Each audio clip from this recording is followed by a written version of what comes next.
Tyreek Hill on his way to joining the Washington Commanders? And who did the team pick as its standouts from week 2 of training camp? Hello everyone and welcome back to the Full Command Show. My name is Grant Mitchell and we are here to talk about everything involving the Washington Commanders. Now let's get a quick round of applause. We made it through the dead season, everyone. There is officially a Commanders game of football this week. Now it's only the preseason, but I tell you what, on Friday night, they're going to be taking the field against the New England Patriots. They got the joint practice on Wednesday, which they're traveling up to for tomorrow. And we are finally going to get to see one of the two best teams in the NFC, maybe the best team in the NFL this year, depending on how things shake out. We're finally going to get to see them back in action. Now, Dan Quinn has not provided an update on who is and who is not going to play. That being said, I'm recording this video at about 7:30 a.m. on Monday morning. That is before he has spoken at his press conference. I will be back with a video later today updating you on what he said. Joe Witt Jr. and Cliff Kingsbury are also supposed to be speaking, so if they do, I'll let you know what they say there. And obviously as well, providing you with updates from the actual training camp session practice. If you guys are new to this channel, then you should know that I post videos every single day, at least one, sometimes two, sometimes three, making sure that you are aware of everything you need to know, whether it's updates on the Terry McLaurin saga, which this Tyreek Hill trade rumor does heavily involve, whether it's updates on what's going on at the training camp, talking about game previews later on once we get there, reacting to game results, all of that and above. You are going to find it on this channel, so please hit that subscribe button if you want to be a part of a community. That's the biggest thing I always start these videos by saying. This is not just my channel, this is our channel. We engage with each other, we respond to comments, whether we agree, whether we disagree, we have these conversations, and I think in the end, that is how you have the most productive time. You know, find people who you agree with and who have differing opinions as well, see where you share common ground, and move on from there. And I'm really enjoying where we're at so far with this channel. If you want to support me, guys, hitting the like button does help me push this video out into the YouTube algorithms. I deeply appreciate it. You guys have been awesome so far. We are at 900 subscribers. Can we get to 1,000 before the preseason game on Friday? That is my challenge to you. Can we get to 1,000? Let's see if we can do it. And as promised, once we get there, I will refurbish my background so that we can get it decked out in Commander's gear. Okay, let's jump into the video for real here. Let's talk about this trade rumor. Tyreek Hill for Terry McLaurin. Now, I've seen a couple big accounts on Twitter, like Polymarket Football, for example, posting this, saying, breaking, big rumor, Tyreek Hill for Terry McLaurin. McLaurin to the Dolphins, Tyreek to the Commanders. Guys basically the same age, about the same ability, not really changing anything for either team, but kind of a my problem for your problem sort of deal. I have seen nobody name a source or a reporter and attach them to this rumor. Let me start by saying here, this seems like total nonsense. Now, does it make sense for someone just sitting in their basement thinking, if the Commanders have to trade Terry McLaurin and the Dolphins have to trade Tyreek Hill, does that make sense? Yeah, it does. Hypothetically, it makes a small bit of sense. It's not going to happen, at least not right now. If we fast forward a month and Tyreek's still giving the Dolphins problems and Terry's still unsigned, then maybe we'll revisit this. But right now, it just doesn't make sense. I mean, the Commanders, as I've said numerous times, the reason they can't agree to this deal with Terry is they're building for the long term. They want to keep the long-term window open. Now, Tyreek Hill would only be under contract for a year after this year, and they could get out of it. But listen to these details. Tyreek's going to make $25 million this year. That's fine. That's about what Terry was going to make, or what you would make it, pay him on his new contract, whatever. Tyreek Hill has a $52 million cap hit next year. I don't know what the Dolphins were thinking when they created this contract and they backloaded it like that. But yeah, $52 million cap hit next year. Now, the Commanders, if they were to trade for Tyreek Hill, they would have a potential out after this season. They could cut him, but he would still count for $15.5 million against the cap.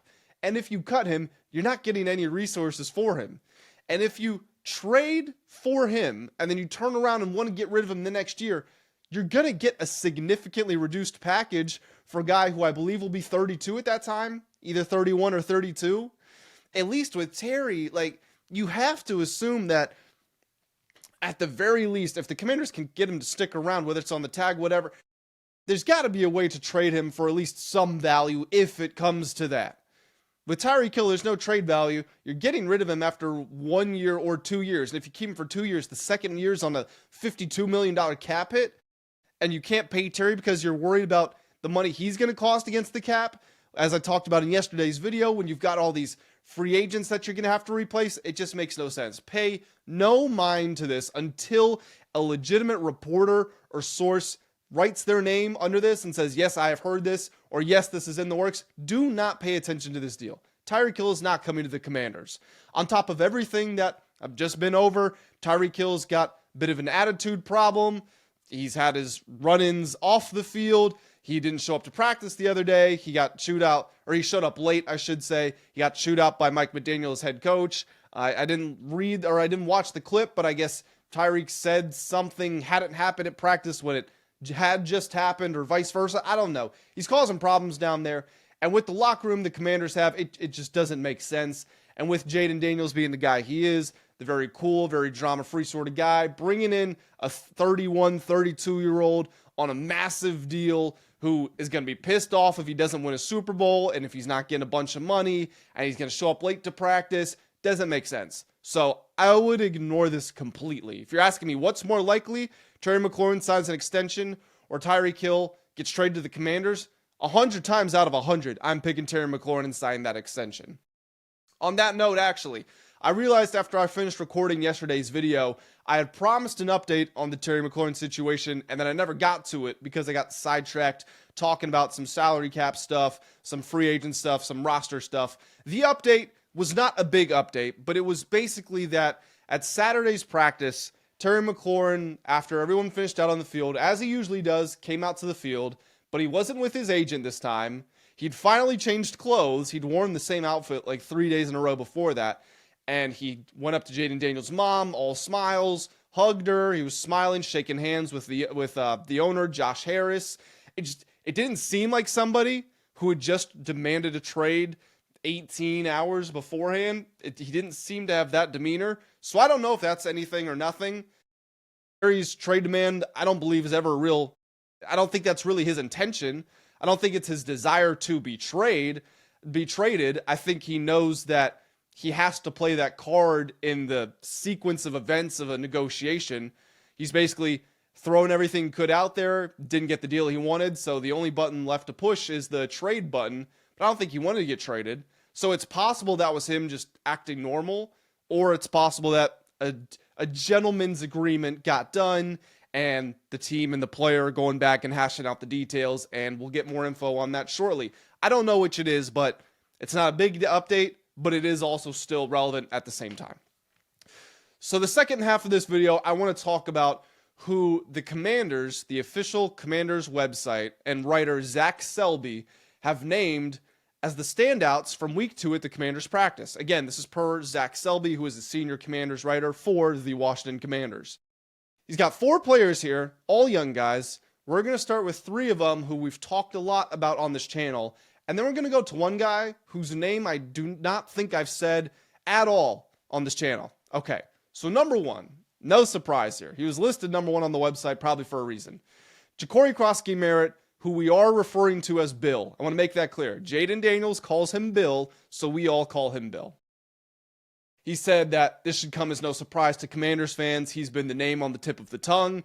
He worked with the starting offense on Thursday. Zach Selby also said that that was coincidentally the day he had some of his best runs. He had numerous explosive plays. The Commanders actually put out a little hype video / short clip of Bill making these runs on their Twitter, on their YouTube shorts. If you want to check that out, feel free. You can see what we're talking about. But Bill, one of the big players, one of the players that we're all excited / the most excited to see in this Friday game against the Patriots. Also, we'll be able to hear some notes from the joint practice on Wednesday, which should be pretty interesting, and I would assume he's going to get a decent workload in that. Jaylin Lane was also named as a standout. Again, that's another guy that we've covered a lot on this channel. Now, Selby did say that he expects that Jaylin Lane will start predominantly as a punt returner, and grow into his offensive role. But he noted that he has been making splash plays, whether it was that 50, 60-yard touchdown catch on Saturday, whether it was that jumping catch in the back of the end zone over 2 DBs, which there's some controversy about if he got 1 feet in or 2 feet in, but it was still a great catch, and he went up and mossed some guys. Mike Sainristil was also included as a standout, and this is the guy that, if it's not Jaden Daniels, Mike Sainristil has been named probably the best player at camp with a lot of the plays that he's been making. If Jaylin Lane had the best catch of training camp, which was actually over Sainristil, Sainristil was one of the 2 guys who got mossed. Well, Sainristil had the best interception of the camp, which was on Jaylin Lane. He was backpedaling and dove backwards, caught it, stood up, and I think it might have been a pick 6 after that as well. There's also been a lot of development in Sainristil's leadership. Not that he was a bad leader beforehand, but as a rookie, when you come in, you're only gonna be a leader to a certain extent, especially when you've got players like Bobby Wagner on your side of the football. But apparently there has been a big development here. This is a direct quote from Mike Sainristil, who said they, being the Washington Commanders, wouldn't have drafted me when they drafted me if they didn't expect something out of me. And I want to live up to that expectation, because I expect that out of myself, and because I want to help this organization, help this team be the best that it can be. Sainristil's had a lot of personal development lately. I mean, you think about it, he did 2 years of offense at Michigan, switches 2 years of defense, then he gets drafted in the 2nd round, then he has a child, and he got married either 1 or 2 weeks ago. Just a lot of very quick change, and it's very akin to the phrase, a man becoming a boy. You're seeing it happen in front of your eyes. And on top of that mental development and that leadership development, he's just an excellent player. And I'm really looking forward to see how he does moving from outside back to inside, which is where he belongs. And as I always say, people say Sainristil had a great rookie year. I disagree. I think he was good, but I don't place that blame at his feet. He only had to move outside because Benjamin St-Juste and the other guys who were put out there did such a terrible job. Sainristil's 5'8". Asking him to get matched up with your regular outside receivers is probably not a place he's going to be very comfortable in most of the time. Move him in back to the slot, allow him to get his hands in and around the ball more often. You saw him come up with a forced fumble. Was it the Titans game where he forced a fumble? He had a couple of interceptions. He had a couple of interceptions in the one playoff game against the Lions. He's a defensive playmaker, which has kind of been a term that I've said a lot in recent videos. Normally you think of playmakers as being on offense. He's a defensive playmaker. And moving back to the nickel with the structure and the support of Trey Amos and Marshawn Lattimore on the outside, if Amos is who we think he is and Lattimore is healthy, I think this could really potentially be a Pro Bowl, all-pro year for Mike Sainristil, but we'll wait and see on that. The 4th player of the 4 named by Zach Selby here, I saved him for last because, again, this is a guy whose name I have not said on this channel, and it's someone who we need to be paying attention to, evidently. Now, I've heard the coaching staff say his name before. I went back and I tried to find some direct quotes from Joe Witt Jr. or Dan Quinn. Didn't find any. I'll look again, and maybe we'll circle back and talk about him again in a future video. But this guy is Carlin Viggers, who is an undrafted free agent cornerback from Louisiana Monroe. Last year, he had 38 tackles, 1 sack, 1 interception, which he returned for a touchdown, and a pass breakup. He played Texas and Arch Manning, so keep in mind, UL Monroe against Texas, who was number 1 in the country at the time, very outmanned. Arch Manning did not have a great game that day, and part of that was down to Carlin Viggers. UL Monroe played a lot of aggressive man coverage. Viggers was right at the front of that.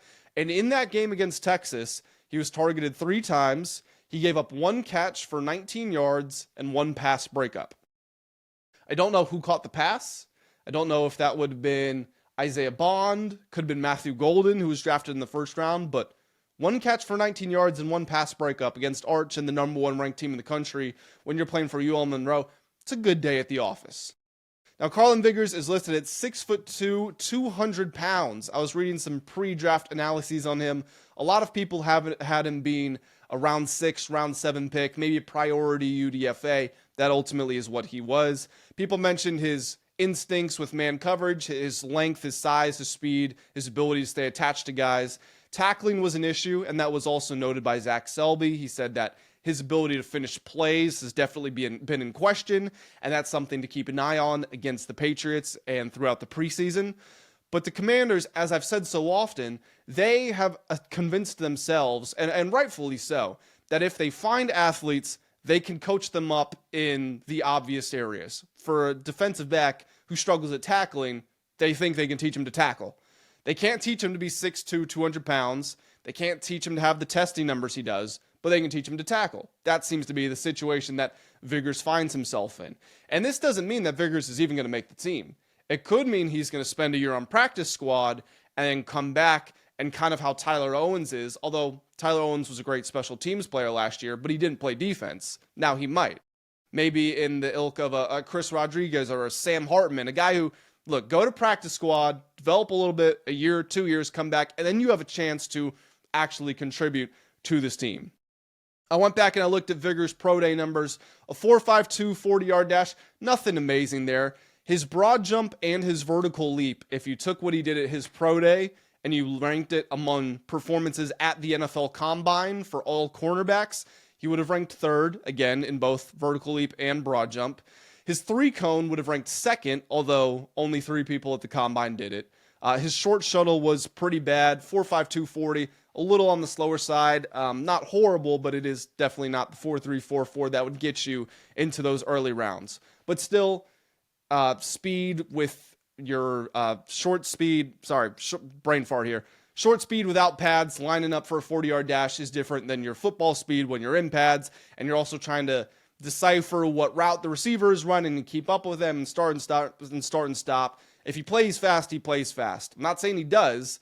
Don't really know anything about the guy, but I'll be paying attention to what he does in this joint practice. Let me see if we got any notes here from Zach Selby. He just said that, like, Ja'Cory Brooks was a UDFA who caught eyes in week 1. Carlin Viggers was the guy in week 2. His biggest issue is his ability to finish plays. There have been a few occasions where Viggers had passes hit him in the hands only to bounce out of his grasp.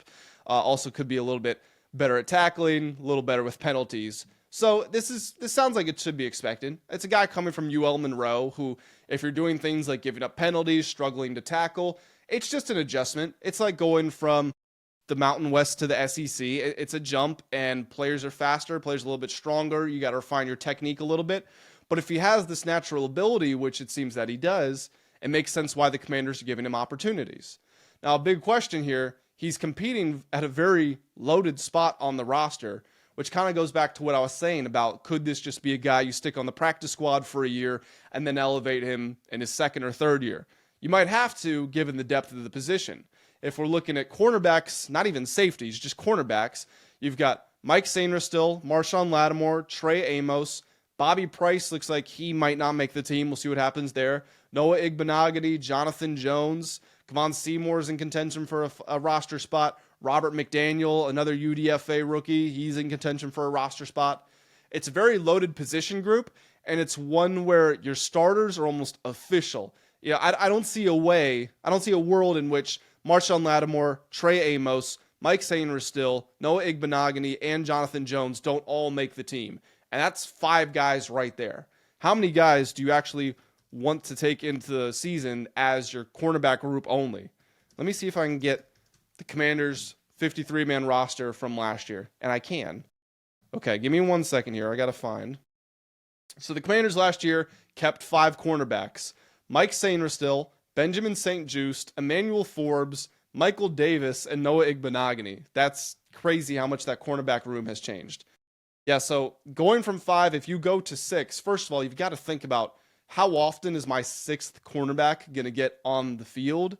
And then you also have to weigh, if we put him on the practice squad, is another team going to be willing to come in for him? It's possible, and that's a risk you're going to have to evaluate. And ultimately, the front office is going to know the answer to that question a lot better than I am. But Carlin Viggers, a guy to keep your eye on for the rest of the preseason, and especially with the joint practice against the Patriots on Wednesday and the preseason game on Friday. Guys, if you missed yesterday's video, I did point out a couple of housekeeping notes. Number 1, as I also said at the top of this video, once I hit 1,000 subscribers, I'll redo my background. It's a fairly neutral background right now because of my job. I work in sports. I cover a lot of teams, so I didn't want to show any strong bias towards one team, but if we had 1,000 subscribers, then you guys deserve it. Also, later this week, I have confirmed I will be recording with a very intelligent, very analytical, very insightful, and prominent member of the Eagles community. I know that it's an Eagles guy, but we're not here to interview him or talk about Jalen Hurts' life story or anything like that, or sing the Eagles' praises.